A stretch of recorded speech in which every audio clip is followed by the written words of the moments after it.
Hello and welcome to this primary election debate for Democratic candidates in Congressional District 8, representing parts of the West Valley, including Glendale, Surprise, Sun City, Peoria, Anthem, and Phoenix. This debate is sponsored by Clean Elections, the state's nonpartisan voter education agency. My name is Danielle Lerner, and I will be moderating tonight's debate, and we are sharing this debate as part of an effort to support democracy in Arizona through a partnership with the Citizens Clean Elections Commission, the Arizona Media Association, and Reister. It is a partnership designed to make candidate debates accessible to everyone in Arizona. So that means this debate and dozens more between now and November will air on a long list of local TV stations, radio stations, and digital platforms, including support from local newspapers. This is a shared effort between hundreds of local media brands all across Arizona. Now, the format of this debate may be familiar to you, and we have tried to keep the rules simple. Each candidate will have up to 1 minute to make an opening statement, and the same for a closing statement. Candidates have drawn straws to determine the order of each of those portions of this debate. Throughout the debate, we will pose questions to each candidate, allow them to answer, and then make sure the other candidate has a chance to respond. Whenever a question is directed to a specific candidate, only that candidate's microphone will be open.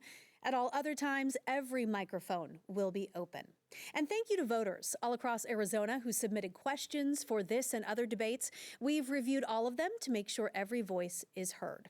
Now, additionally, candidates for this race will take part in a speed round at the end of tonight's conversation.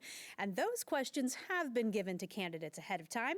They'll have just 15 seconds to answer each one, but they have not been given advanced access to any other questions. And with that, let's introduce the Democratic primary candidates for this debate. We have Bernadette Green-Placentia and Ray Keeler.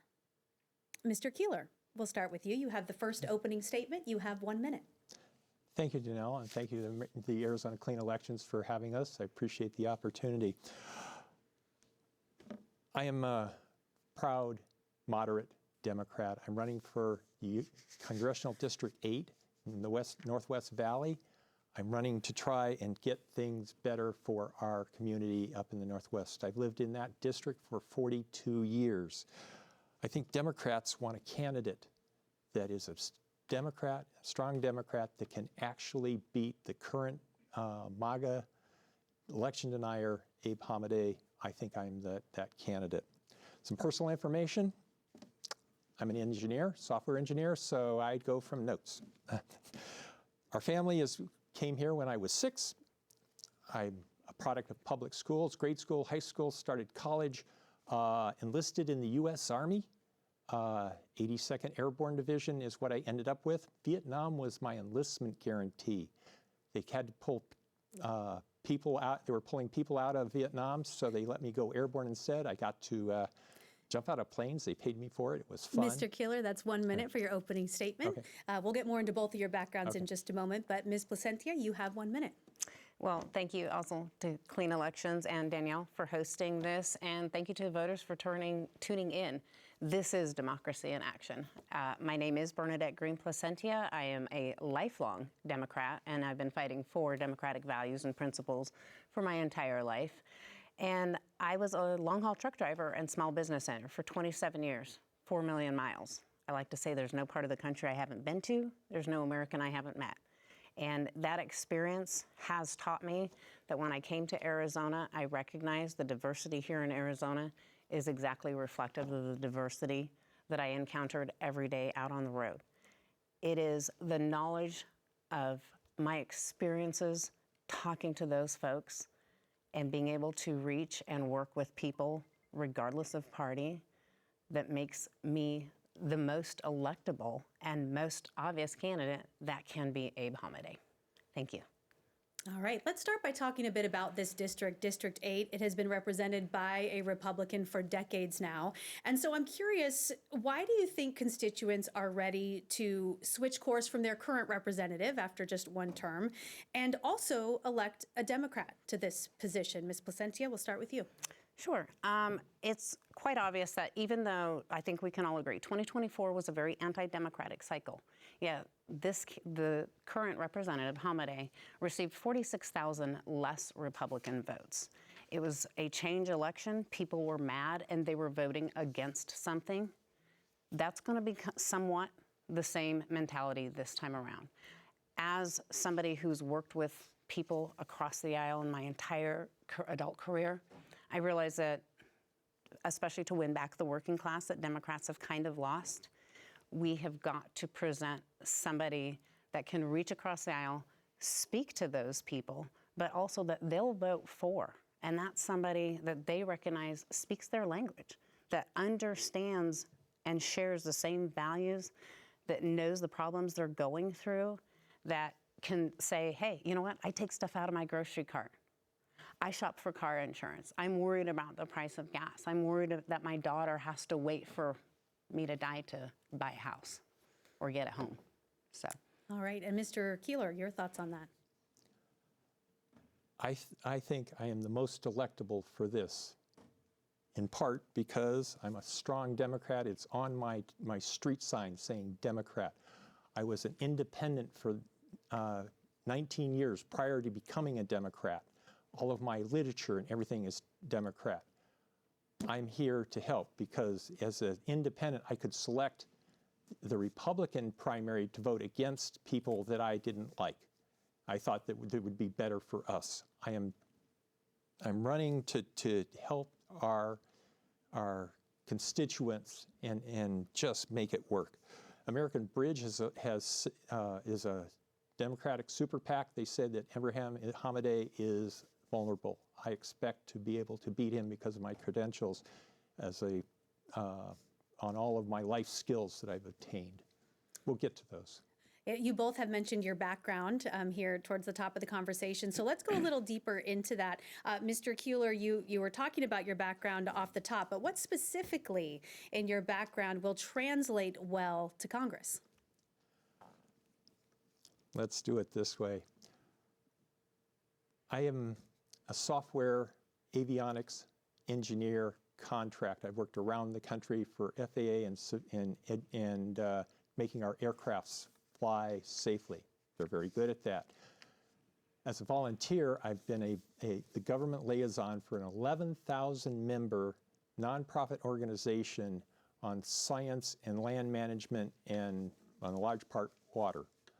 I've worked in 4 different countries, including the United States and 20 U.S. states, working as a volunteer for this.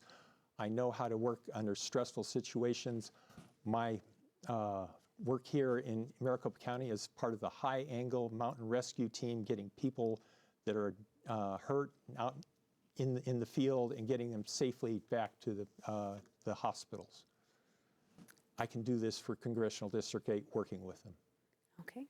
And you mentioned that your background in the trucking industry has really exposed you to many people across the country, your ability to work across the aisle. Can you give some specific examples of how you've been able to work closely with folks who may not share your particular viewpoints? Sure. I was one of the first trucks to volunteer to go into New York City after 9/11, bringing in supplies.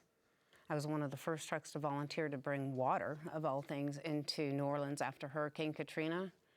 And when a lot of folks were sitting at home, I had all of my trucks, because I eventually started buying trucks, out on the highways running during COVID. When my truck caught fire and burned on the side of the road, I had just enough time to bail out and grab the dog. Somebody stopped, took me to the hotel, gave the guy their driver's license, paid for the hotel, said, I just live in the next town over. You know what he didn't ask? Who I voted for. And I didn't ask who he voted for. That's the America I know. That's the mentality I take. And whenever I go out and talk to these voters, they recognize, and it doesn't matter who they voted for. I'll fight for their right to choose. I just want the opportunity to earn their vote. And they know they don't have to vote for me because I'm a Democrat. Vote for me because I'm Bernadette. And they understand and believe in me. Let's talk about their voters and some of those voters and some of their top concerns going into this election. Surely the rising costs of housing, grocery prices, childcare, all of that, those are really top concerns heading into this election across the political spectrum. And so what can you do on the federal level that voters would actually feel during your term? We'll go ahead and start with you on this one. So one of the advantages of my career is supply chain logistics, and I learned how freight moves. I also learned where the cost that we see reflected at the grocery store, those hidden costs, a lot of them are buried in transportation. There's some items that we could just immediately, that would reduce the cost of household goods immediately by basically making some more transparency. And that would be reflected everything from the price of gas to the price of eggs. As far as, things like inflation, there's others more in-depth issues that I alone cannot do, but that Congress can. One, quite obviously, that we're all kind of talking about right now is this Iran war. We've seen the price of oil go up and everybody's, gas prices have gone up. Do we think that that's going to come down anytime soon? That was one of the big issues that folks voted on in 2024. People felt like they were being priced out of everything. They cannot afford childcare. Their wages do not cover the cost of living. The fastest growing homeless population is people aged 65 and up. Social Security is not solvent. People are scared, they are nervous, they're angry at each other. And we've got to have somebody that can go out there and say, hey, I'm going to do things that work for you because I'm in the same boat. Here's my ideas for solving this problem. This is going to be an immediate short-term solution. This is going to help you in the long term. They want to know that we have ideas. They also want to know that we have the ability to do that. Somebody who's been a congressional youth scholar like myself, I've been to DC. I've worked on these types of things. I'm working right now with Courage candidates. We're already crafting legislation so that we can start on day one with a voting block that ensures our voices will be heard. And Mr. Keeler, what policies would you champion in order to bring down the cost of living? The two biggest things right now causing inflation are the war and tariffs. Tariffs are almost 50% of the inflation now. The war is, if you noticed at the end of February when the Iran war started, gas was just under $3 a gallon in Arizona. Now it's over $4 a gallon. That's a 33% raise. It was $4.50 a gallon. Just yesterday, they said that an agreement had been reached. It's only an MOU, and Israel wasn't part of it. Let's see how that works. It's going to take months, if not years, to get that back down if we get to that. The other one for inflation is the blanket tariffs. The blanket tariffs are bad. Targeted tariffs can be very good, but blanket tariffs just don't work. Why would we have a blanket tariff on Madagascar, who is our primary vanilla importer? They can never be a positive, we can't lose in that unless why are we tariffing them? We don't make coffee, except for Hawaii. Individual tariffs would be good. For example, EV cars coming from China would be tariffed away, should be just not allowed because they can do it much cheaper with their economy. Renewable energy needs to be increased so that would lower, that long-term benefit is absolutely beneficial. Right now, solar, wind, and geothermal are all cheaper than gas and oil. All right. Yeah, I'm done. Okay. That's part of it. All right. And I'd be curious, Ms. Placentia, your thoughts as far as tariffs and how that's impacting inflation and rising costs currently. Well, it's really killing our small businesses, and it's also impacting people's nest eggs. I mean, right now, the stock market has been on like the world's largest roller coaster. I guess if you hang out on Truth Social, sometimes he telegraphs when he's going to say something, and you can chime in or not. But for most of us, it doesn't work that way. And the targeted tariffs that we've seen in the past is kind of similar to trickle-down economics. It sounds really good on paper, but it hasn't shown that it's actually been effective. And at this point, with the uncertainty in the markets, I would say, you know what, why don't we reestablish ties with our allies and not worry about, imposing tariffs on people that are not our allies. Russia is not our ally.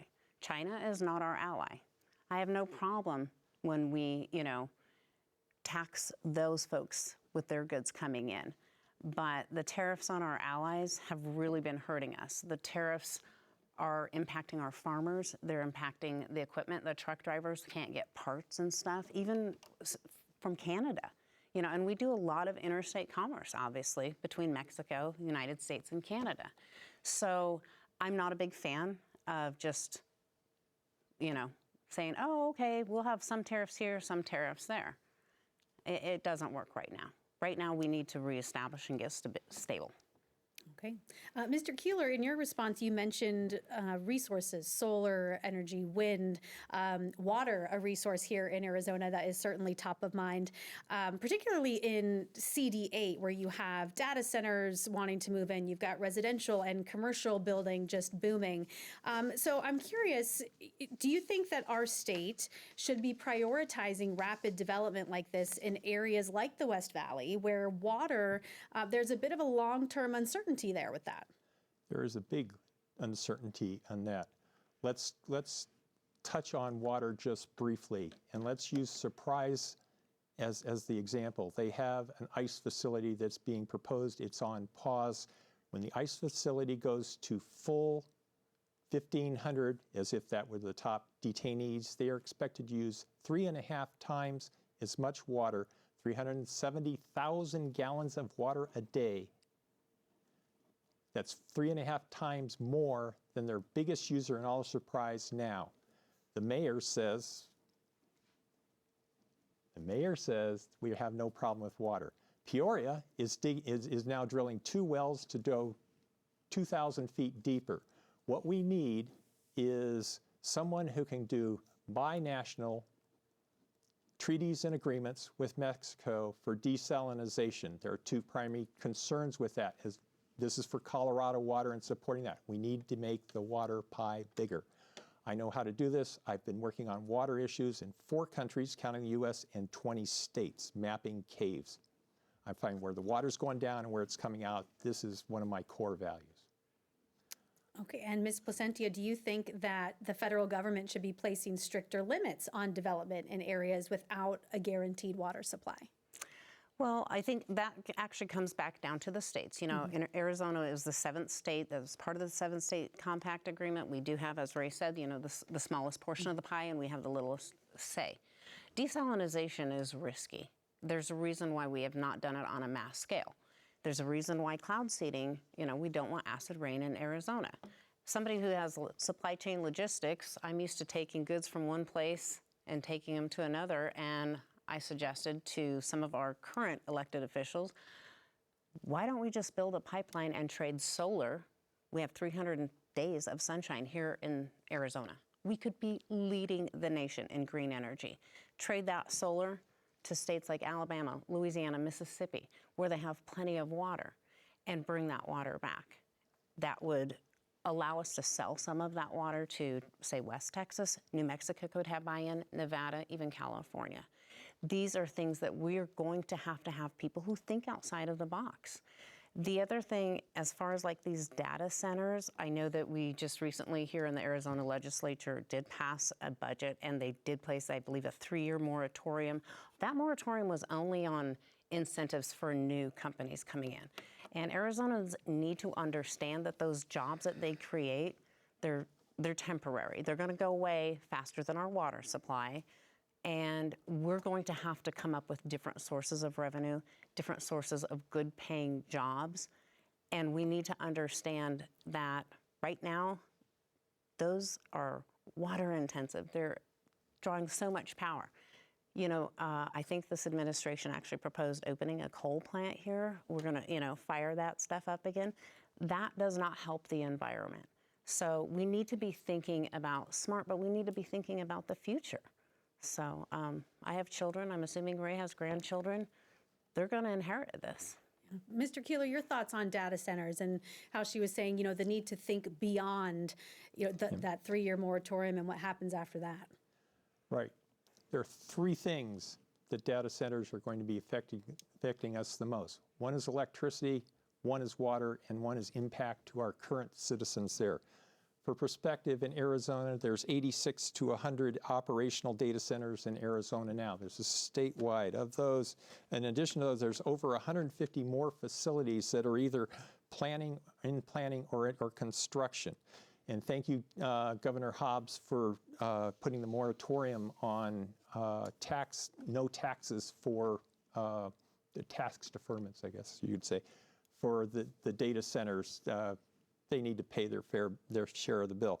The data centers for water, if they are made closed systems, so the water, it doesn't have to be drinkable water, can be, if it's kept in a closed system, when it goes above boiling, it becomes, it would go as an aerosol, it's an evaporant. If it's a closed system, it can be recondensed and no water loss. So that can be taken out. Wait a second. You're out of time. Yeah, it's flashing. Yeah. Oh, it's flashing red. Yeah, let's continue though with this topic, because I know this is a very big topic, particularly in the West Valley right now. So we've talked about what's being done on the state level, but as far as the federal government, should the federal government be doing more to regulate data centers then? We'll start with you on this one. I think that anytime we get into regulating an industry, we have to start looking at what's going to be the impact. And here in Arizona, because we do have, the water supply issues, the data centers, which may draw a lot of water, when you're in a desert, that's like, oh no. But again, in those states that I said that have a lot of water, that's not necessarily going to be the same impact over there. They may want more of those jobs. It also depends on who you have in the community and how well they are trained. That kind of rolls back into refunding public education and the Department of Education, because we want to make sure our students are qualified and get, high-paying jobs. And a lot of the data centers, again, those are temporary jobs. So is that short-term gain worth it of what we're going to get? And at the federal level, I think that we need to start looking at the impact across the board, the grid, and see where, these people are going in and what resources they're using. Because yes, it's a state, but we're the United States. So anything that does impact here could eventually have an impact there. Is this a resource that we can be shared? Is this something that we at the federal level need to get involved in? Or is this actually one of those where it is better on a state-by-state basis? Mr. Keeler, is this a federal government issue or more of a state issue? For water, it's a federal government issue as well as a state issue. There's recycling, there's conservation, but we need to increase the water pie. If we bring water in from Mexico, bring it up to Yuma, and then desalinate in the United States and coat the ground so that it does not leak into the aquifer, we create our own Dead Sea. We can do that on the Berry Goldwater firing range. It's on federal land. That way it takes away the environmental problem from Mexico, because putting brine back in the Gulf of California would just mess up their fishing industry. There's environmental things. And it would also mean that we would not have a security issue of bringing fresh water up from Mexico, where straws would go in for the 65 miles to take water out of it. I am all for this. I know how to do it. I've actually looked at data sites, places to do that. What it means, okay, so that's the water portion. What was the other half of the question? Well, it was about the data centers. Should the federal government be doing more to regulate data centers? Water is not a problem if it's a closed system, because it's evaporation. The water does not need to be drinkable. Same as what's on golf courses. The water needs to be a process to take salt out of it if the water's discharged. It's actually killing some people's greens out in various places. So yes, that's a distinction. But the water is not the problem. It's the electricity that they're using and the impact of the people. And that's where federal land can happen for leasing it for solar panels. Arizona should be the solar capital of the United States right now, flat out. It's still green, and it's 5 seconds less. Let me go check. Yeah, we can move You can on from extend this it. issue of data Okay. centers, because it's not just data centers going up in CD8 right now. We've Okay. got residential, we've got commercial properties going up. But at the same time, home prices and rents have also gone up. So there's a lack of affordable housing for many folks. And so what specific federal actions would you support to make housing more affordable? And how quickly would people feel the impact of those policies? Mr. Keeler, we can start with you this time. I would support first-time house buyer incentives. That needs to happen because owning a house is equity. You're building your equity. The second thing is that about 30% of the homes going on in Arizona are being bought up by corporations, and those corporations are renting these areas out. I passed some of those while putting out signs this last weekend. And they're renting them out so people can't buy them. Therefore, they're charging rent, and people are not doing that. That can be worked from the federal line with legislation. From the state side, they can work that as well. That's a city portion and state portion. But we can support the reduction of large venture capitals buying up houses and then just turning them into rent. We can, let's see now. What else can we do? Yeah, there's just so much.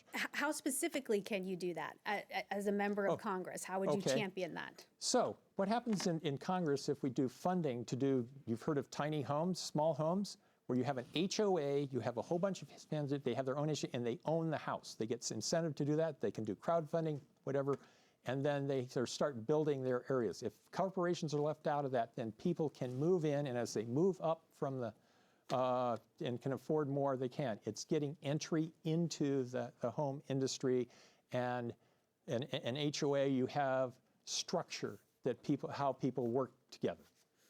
Ms. Placentia, your thoughts on this? Do you think this is a supply issue, or is this the investor-owned properties? Is it both? What's fueling this? It is a combination of things. First of all, those first-time home buyer programs, they've been around for decades. So I'm not sure if he thinks this is a new thing. We already have them. FHA has a first-time home buyer program. So does the VA.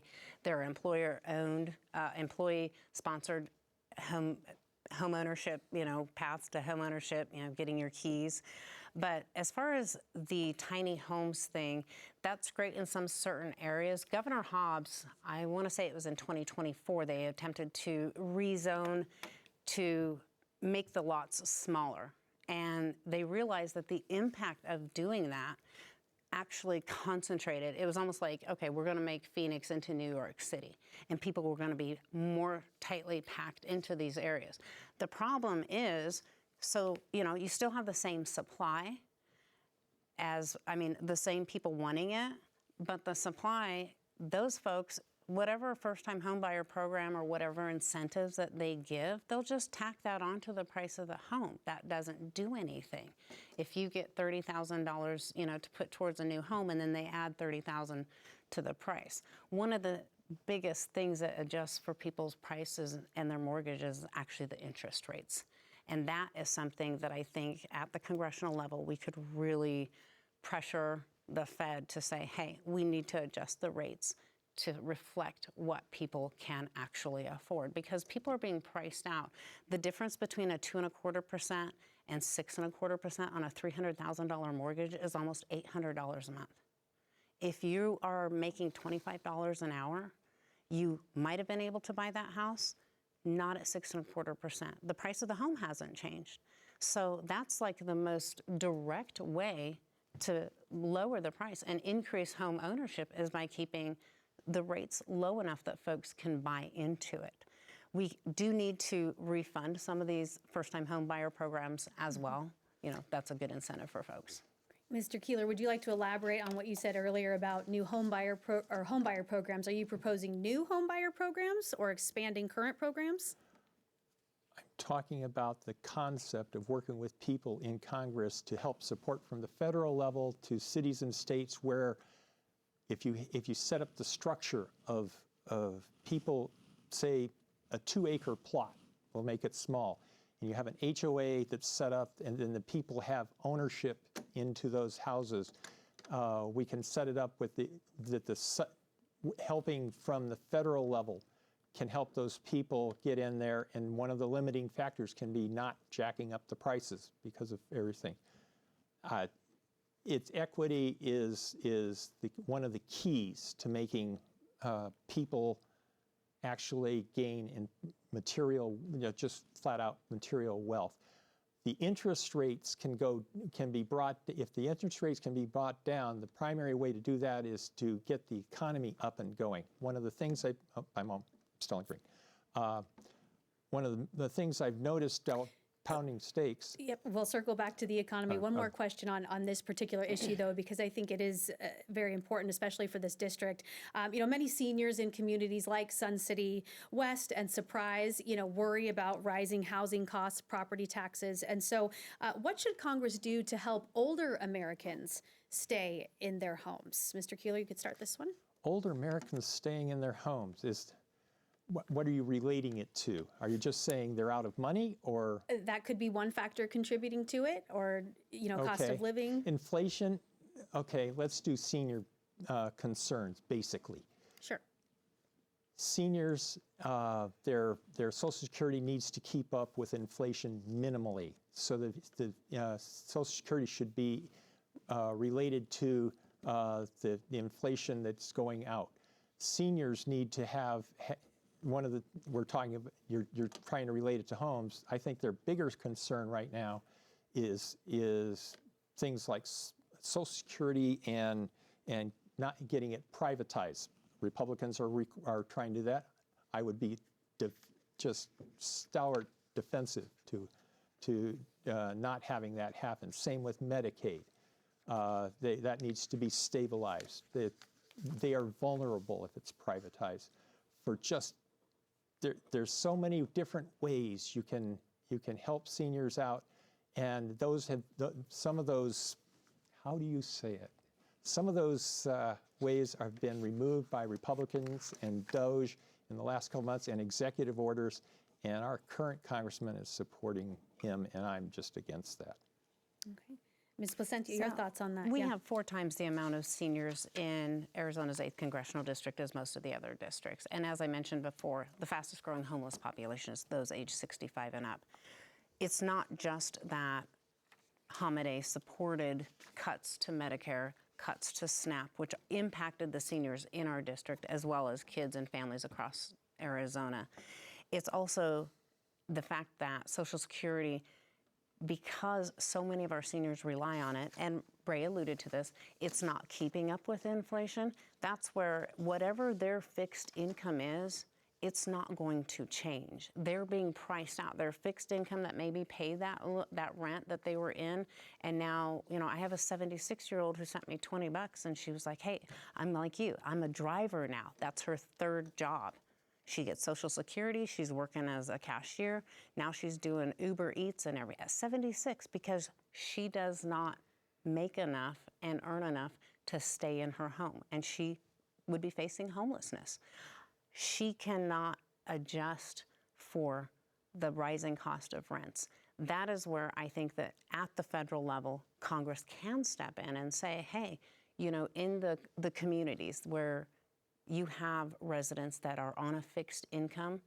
They do this in New York City, where they fix the price. And it is that price, and it's not going to raise.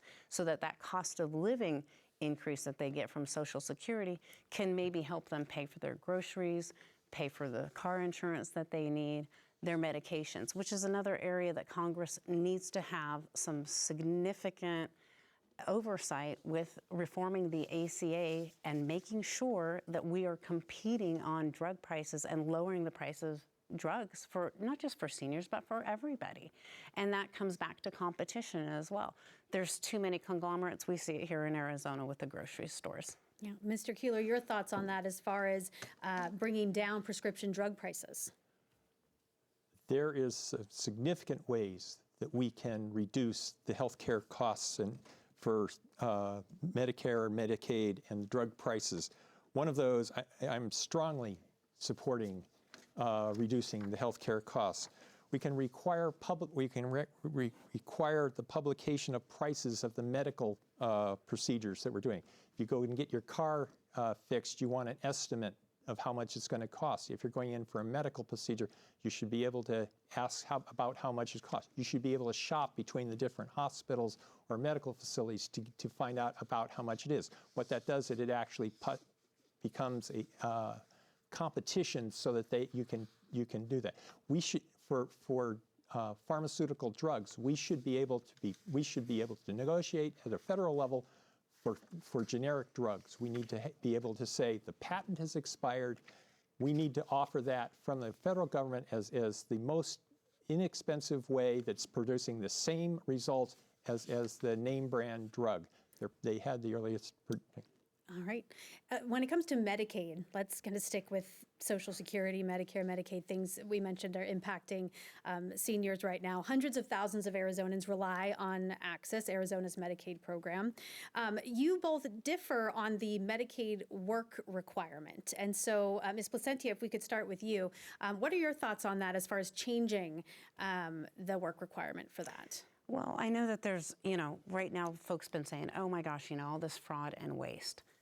Show me. I'm not saying that it does not happen, but that's also what this administration has done is said, hey, we see all this fraud and waste, so we're going to eliminate 40% of the jobs when all they needed to do was take a scalpel. If you identify the fraud and waste, then you figure out a way to cut just that. We can go through and say, hey, this person does not need that assistance, this person does. And that also comes back to hiring more people, not firing them, not letting DOJ run rampant through the federal government and just, Department of Health and Human Services and laying folks off, because these are the people that will look through those applications to see, does this person meet the requirements? Do they need to be working? Do they need to be on, getting some type of aid? Are they able to work at all? And you need those types of folks, and we need to hire those folks back. We need to refund SNAP. We need to refund Medicare and Medicaid. Bring it back at the minimum to the levels it was, in like 2024, before this all happened. As far as fraud and waste, I really have a hard time. Every single time I hear that, it reminds me of people who are like, hey, we can't do this because we think one person might take advantage of the system. Okay, that's not compassion, that's not empathy. I'm looking at the other 400,000 people that need our help. And I would rather us concentrate on helping those folks than worry that maybe, 400 or even 4,000 are getting away with something. We'll catch up to them. And so I really think that we need, at the federal level, to refund these programs, bring them up to that level. We also, as far as Social Security, because Ray mentioned privatization, it's not enough just to stop them from privatizing it. We need to eliminate the cap on Social Security. All right, and Mr. Keeler, your thoughts as far as the Medicaid work requirement? I agree with, before we get there, I agree with the eliminating the cap for Social Security being stopped at a certain level right now. The work requirement is for 80 up to, you need 80 hours a week, or 80 hours a month to be doing that. And that is similar to what was done with Clinton as a Democrat working with the Republican Congress in the late 1990s, that many people went back to work. At least they go through the requirements. They have to be working or trying to find jobs. That's certainly, so that would be part of it. We'll disagree on that. Fine. I think that that's at least a good solid check. As for SNAP, it's the Supplemental Nutritional Assistance Program. The second word is nutritional. Why is, in Arizona, are we allowing soft drinks to be included in that? Why can we go and get candy bars? Why are our people and our taxes going to get candy bars and Circle K's or our fast food places, not to mention other things, ice cream and the like, instead of making it nutritional items? Other states are doing that now. They're reducing that, and that started in October when the government was shut down. I agree with that. Arizona doesn't happen. It will help our people get more nutrition from their dollars coming from taxes. That works well. Basically, it's re-engaging. It can be waste fraud. Most of it is not. My son, or my nephew, has hemophilia, and he was on Axis, now SNAP, and he needed that immensely to keep going. It's light, and he is out working now, and it's helped him a lot. One quick follow-up on this issue, and then I want to make sure we cover some additional issues here. You mentioned refunding Medicaid. So how do you balance funding Medicaid while also trying to reduce the national deficit? I'm going to get to that really quick. I know you've never been a mom. Moms aren't taking those jobs because the cost of childcare here in Arizona for 1 year annual is the same as in-state tuition. So if you're working 80 hours a week, then it's all going to pay for childcare. That's one of the problems. As far as being a Democrat, I don't want people in my bedroom, and I don't want them in my grocery cart either. I'm sorry. Medicare and balancing the balance. Yeah, funding Medicaid and trying to reduce the national deficit. There is a lot of areas where we can cut what we are spending and increase revenue without cutting programs. How come the Department of Defense never gets cut, but the Department of Education can completely be wiped out? That is a problem. You want to talk about waste and abuse, let's really look at what we're spending when we're buying all these airplanes or these outdated aircraft carriers. And I am all for having a strong national defense. I absolutely believe that. But a $1.5 trillion budget, hundreds of billions already blown, and now we're saying, well, we're not going to help people because we're going to cut childcare because we need to pay for this war in Iran just so we can get back to where we were, I don't know, 4 months ago and get the Strait of Hormuz open. That's a problem. You touched on education there in that response, so let's pivot to that. Arizona continues to rank near the bottom nationally when it comes to teacher pay and education funding. And so we'll start with you on this question. What can Congress realistically do to improve Arizona schools? Well, what we can do is we can establish baseline standards for minimum teacher pay. Also, bring back some of those programs that got eliminated, a lot of the grant programs that got eliminated that allowed teachers to graduate and come to different schools, rural areas and stuff, and bring more teachers, give them more incentives. And when they talk about the voucher program here, I'm sure everybody here in Arizona is familiar with it one way or the other. Well, it's been suggested that we do this for universal vouchers coming from the federal government. I think this is a horrible idea. What I do think from the federal government would be great is if the federal government used some of that money to bring the standards of teacher pay. I think Arizona ranks 45th in teacher pay. We rank almost dead last overall, or 49th or 50th overall. We've just eliminated a lot of guidance counselors in a lot of the school districts. This is a problem. So we need to supply federal funds to these states so that every state, their teachers should be some of the highest paid folks. They're educating our kids. That's our future. That should be a priority investment right there. The federal government needs to invest in education for future generations. Your thoughts on how the federal government can help improve and support Arizona schools? Very first thing they should do, we touched briefly on military, is the $1 trillion budget is the highest right now. They're trying to raise that to $1.5 trillion. This is not an open checkbook for the military. I'm all for we're getting to education. I am all for a solid defense of the country. That $500 billion that they are trying to spend on that should in part go to education because of several reasons. One, teacher pay, we are the lowest. Arizona just had tax cuts again, and our teachers are the lowest paid in almost all of the country. Our students are being affected by that. Our teachers are working overtime. They're taking it out of their own pockets. I am just appalled at how poorly the Republicans are trying to not pay our teachers. Let's talk private schools versus charter and religious and homeschooling. There should be, the dollars should go with the student. The dollars that are in public schools should get that whole amount, whatever that dollar amount is.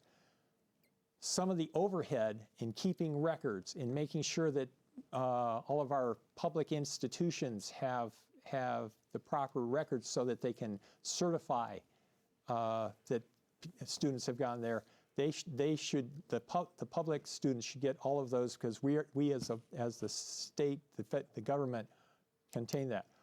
We should, for education, I would really strongly promote trade schools and community colleges, and supporting those from the federal level, so that our working people can get certifications and trade authentications that they are the journeyman electricians, commercial licenses, et cetera. Yeah, let's talk more about those pathways of workforce development. You know, for many people, higher education is becoming out of reach because of the pure cost. And so are there things that the federal government can be doing to help create some of those pathways, whether it's trade school or community colleges? Can they be doing things to make higher education more accessible to Arizonans if they so choose to pursue that? Sure. So I am obviously, as a truck driver, I did go to truck driving school, and I am a huge proponent of trade schools and vocational technical education. I think that should be, you know, we have West Mech in the West Valley, and it's IVETS on the east side of the valley. These are great programs because a lot of the students can start these programs in high school, and by the time they graduate, or within a year of graduating high school, they're actually getting their certification and licensure. This is some of the money that needs to be rededicated, coming from the federal government, into strengthening and building up. Because it's not just that the cost is so high for higher education. There's a lot of kids that they kind of feel like that's their only option, and they're pushed into it, and that's not really what they want. We need to look into more apprenticeship programs, more internships, and those are with your small businesses. We should be giving more incentive to small businesses to hire and train students. We should be strengthening our unions, which are great at having apprenticeship programs, so that when people transition out of it, they get a good paying job. These are all things that we can do at the federal level, strengthening unions, not trying to break them, rededicating resources to secondary, you know, education that is not just necessarily higher education. And also, as far as like, if anyone's ever filled out a student loan application for their kid, it goes off of the parent's income. That's a really tough pill, because what they say you're qualified for, you're barely making it. I wish my husband and I could have sent our 21-year-old daughter to one of our in-state schools. We couldn't do it. And a lot of parents are in the same boat. So we probably need to adjust that of who needs the assistance as well. And Mr. Keeler, you did mention championing some of those workforce development pathways. What specifically would you be able to do in Congress to make that happen? Set down criteria so that they become national recommendations for trade schools and community colleges to get the various degrees. For example, nursing was just brought down from a professional degree, and now they're saying that it's not a professional thing. That came last year. That just doesn't work for me. I don't think it works for a lot of people. We need to bring down we need to standardize trade schools. And if you're trade schools for electricians would be an example. Big electricians, not microcomputers or things like that, so that they can actually say that they can go from one state to the other, and these are the minimum criteria to be certified in Arizona versus certified in New York City. I was an EMT for 8 years. I had a state certification. I did not get the national certification. I was on the mountain rescue team, and we had people rated higher than that. But that capability is around. We can do those at those levels. Did I answer your question? Do you feel you answered my question? Okay, I think I did. That's trade. All right. That's trade schools. That's getting community colleges. Community colleges are more, they should be able to work with high schools in doing that, in helping, like AP classes, only AP classes going to community colleges as well. The same with trade school. There's an overlap because people progress at different times. I think that we can help from the federal level to get those things done on a much more standardized level. All right, well, we are now going to shift into the speed round. So again, these candidates have been given these questions ahead of time, and they will have just 15 seconds to answer each one. And so, the first question, what is your most important issue on day one? We just celebrated 250 years of our flag. We're celebrating 250 years of this country. Day one priority is to ensure democracy continues so we can celebrate another 250 years. Mr. Keeler, your day one priority. My day one priority is restoring the legislative branch of the national government to a co-equal branch of government. It's not doing that now, and frankly, we need to set that as the basis so that we continue on. What is a win for this district that you believe only you can secure? I think having somebody that understands the people in their district and is reflective of the people in the district. And that's what supporting a working class candidate, voting for a working class candidate, and having a working class person be their voice and their seat at the table. Mr. Keeler. I'll work extremely hard to affect Arizona's water stability. I will work extremely hard for increasing our renewable green energies with solar and wind primarily. How will you balance the demanding schedule in D.C. with being present and accessible to the people in your district? Well, as a truck driver, I was usually gone 3 to 8 weeks at a time, and we worked 70 to 80 hours a week. I was also a full-time mom, wife, president of the PTA, and that's just what we do. We'll figure it out. After the end of every session, we come back here, we speak to the people. Mr. Keeler. I'll stay in constant contact with my staff here in Arizona for Congressional District 8, as well as having monthly town hall meetings. If I'm in Washington, D.C., they might be virtual, but we'll have staff supporting those. We've talked a lot about things that need to be improved, but what do you love most about Arizona? It's diversity. It's what I said at the opening. It's reflective of everything I know about this country. Every person I've ever met out on the road, I meet them here in my community, and I love that because no matter where they're from, I can relate it back to where they've been from. And Mr. Keeler, what do you love about Arizona? What do I love most? Arizona is an extremely beautiful state. I've made 33 trips below the rim of the Grand Canyon. Half of them have been off-trail doing research for Grand Canyon National Park. It is part of me. All right, well, thank you both so much. It is now time for closing statements where each of you will have 1 minute, and we do ask that we stick to that 1 minute so that we can stay on time. So Bernadette Green-Placentia, you have the first closing statement. You have 1 minute. So I am the only union-endorsed candidate. I'm the only candidate that has the support of youth groups, of party leaders. You cannot win this district without that kind of support, and that comes from somebody who's been in the community, fighting for the community for years. You cannot win if we go up there and we expect things to be different and you don't have the ability to do that. I was proud to be endorsed by Courage Candidates. As I mentioned before, we're already working together so that on day one, when we get to Congress, we have a strong enough voting bloc that we can ensure that people's voices are heard on bills that will have an immediate impact as well as long-term impact. You need to have somebody who can articulate and speak to voters. I'm not a professional politician. I was a truck driver for 27 years, and I'm very, very proud of it. But I also know my people, and regardless of the letter after your last name, you're my people. Ray Keeler, you have 1 minute for your closing statement. Magic has happened. My closing statements have disappeared. Okay, here we go. Wasn't me. Here we go. I've lived in this district for 42 years. I've watched it grow. We are under some serious attack from several areas. I believe I can help. I can believe I can beat Abraham Hamadeh. He is the MAGA election denier. He doesn't live in the district. I've been an independent for years and years. I've talked with both sides. I have helped people out on volunteer as well as work things. I work in high stress and volunteer in high stress conditions.